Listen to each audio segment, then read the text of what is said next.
एहतशाम बड़ी ज़बरदस्त बात नैयर बुखारी साहब ने की है और उन्होंने कोई इसमें लगी लपटी नहीं लगाई और पूरा वो जो मामला है वो सारा खुल के बताया। आप आज आ जाए, आप मौजूद थे जनाब दिलावर हुमायूं साहब की अदालत में। आज आप भी मौजूद थे? मैं भी मौजूद था और बड़े दिलावर साहब was in a very good mood actually. बड़ा उन्होंने हर बंदे से बात भी की, मेरे से भी उन्होंने बात की और वहाँ पर जो चेयरमैन पीटीआई हैं उनका तकरीबन 2-2.25 घंटे वो जो सेक्शन 342 के तहत जो उनकी स्टेटमेंट है वो वहाँ पर रिकॉर्ड हुई और कल गवाह प्राइवेट विटनेस वो जो डिफेंस पेश करेगा उसके बाद फिर तो ये लेकिन एक उजलत फिर भी लगती है हमें।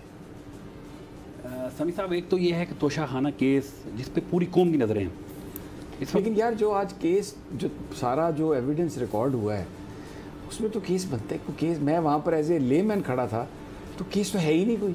आप देख लें 35 हर चीज़ डिक्लेयर्ड है। 35 सवाल के जवाब जिस कॉन्फिडेंस के साथ चेयरमैन पीटीआई ने दिए। हाँ।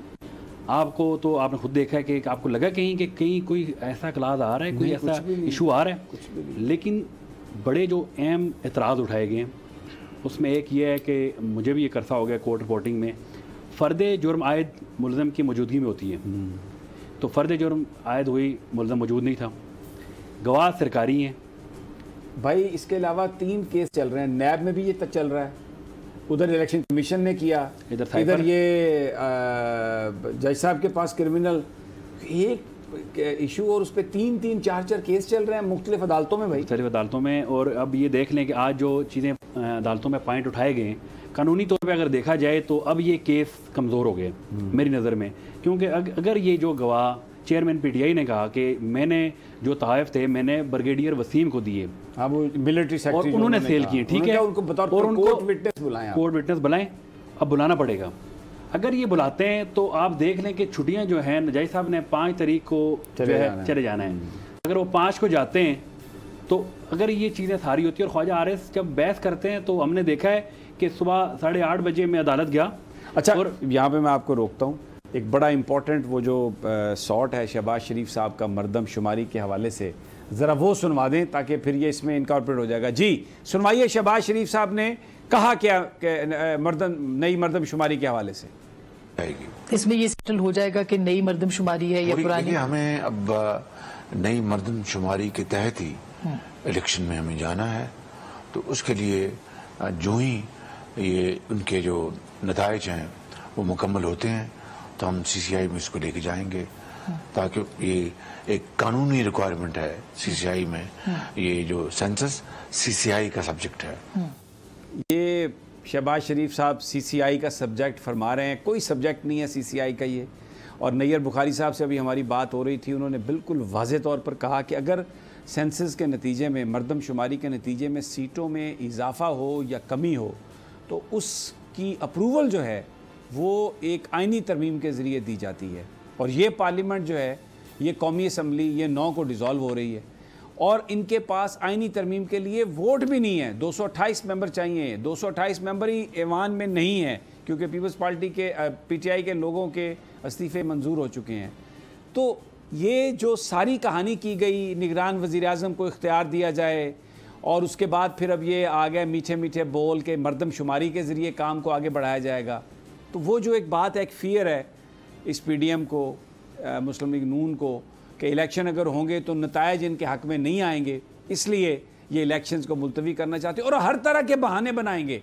और असल बात यही है कि मीडिया का काम होता है सवाल करना, हम तो सिर्फ सवाल ही कर सकते हैं, लेकिन वो जो चुपते हुए सवाल हैं वो इन्हें बहुत बुरे लगते हैं, इसलिए कोई एक्सेस नहीं दी जाती, इसलिए वो सारे मामलात किए जाते हैं। लेकिन आज जो बिल्ला है ना वो थैले से बाहर निकल आया। शहबाज शरीफ साहब ने पूरा बयान कर दिया मकसद, लेकिन अभी एक यहाँ पे लोग, ये जो अब बात हो रही है कि शहबाज शरीफ साहब ने अपने पाजी को भी और जो बड़े ज़ीरक सियासतदान हैं जनाब आसिफ अली जरदारी साहब, उनको भी आउट कर दिया है। टोटल गेम जो है ना इस वक्त, जो गेम समझने वाले लोग हैं वो कहते हैं वो जनाब मियाँ शहबाज शरीफ के हाथ में है। और एहतशाम अब्बासी, तुम भी मिलते रहते हो लोगों से, आज भी कुछ वकील, वो याद है आपको वो जो नौजवान मिल रहा था उसने कहा मैं भी किसी जगह बैठा था और वहाँ पर यही बात हो रही थी कि शहबाज शरीफ ने तो सबको आउट कर दिया। और अब ये देखें, ये जो तावीलें और ये जो कहानियाँ, बिल्कुल ये वैसे ही है जैसे वो कहते थे ना कि मैं उनसे कहता हूँ कि मैं मांगने के लिए नहीं आया, लेकिन आपने हमेशा हमारी मदद की है तो हमारी मदद कर दें। तो ये वही बात है। लेकिन समी साहब, क्या आपको लगता है कि अगर PTI नहीं है इलेक्शन में तो इलेक्शन करवाने की ज़रूरत है? कोई ज़रूरत नहीं, इनको चाहिए आपस में पर्चियाँ मांग लें, बांट लें और हिस्से आज चेयरमैन PTI ने एक बड़ी अहम बात की, 70 साल तारीख में तोशा खाना केस नहीं हुआ, ना किसी से पूछा 70 साल में उन्होंने ये कहा, 70 साल में तोशा खाना से जो चीज़ें लोग लेके गए, किसी एक से नहीं पूछा गया कि क्या तुमने ये चीज़ बेची, किसको बेची, कैसे बेची, क्यों बेची, किसी से सवाल नहीं किया गया। ये सारा केस पॉलिटिकली मोटिवेटेड और मकसद इसका सिर्फ PTI के चेयरमैन को बाहर निकालना इंतखाब से। और अब उम्मीद की जा रही है कि हुमायूं दिलावर साहब जो हैं वो उनके करीबी अजीज़ कहते हैं कि वो हक सच के मुताबिक फ़ैसला करेंगे। अभी तक तो जो वहाँ पर कार्रवाई हुई है उसमें हमें उजलत नज़र आई है, बट अभी देखते हैं कि फ़ैसला क्या होगा। डिजिटल लोन स्कैम, आवाम को कर्जों के जाल में फंसाकर लूटने वाले भेड़िए बेनकाब। बोल की काविशें बाराबर साबित हो गईं, ऑनलाइन कर्ज माफिया के गिर्द घेरा तंग हो गया है। बोल ने दिया अपने आवाम का साथ, उठाई इस स्कैम के खिलाफ आवाज। बोल की डिजिटल लोन स्कैम के खिलाफ आगाही मुहिम की सबसे बड़ी ट्रांसमिशन 59% आवाम ने देखी अपनी स्क्रीन पर, क्योंकि बोल है पाकिस्तान का नंबर 1 न्यूज चैनल। सब्सक्राइब करें और बेल दबाएं ताकि कोई खबर रह न जाए।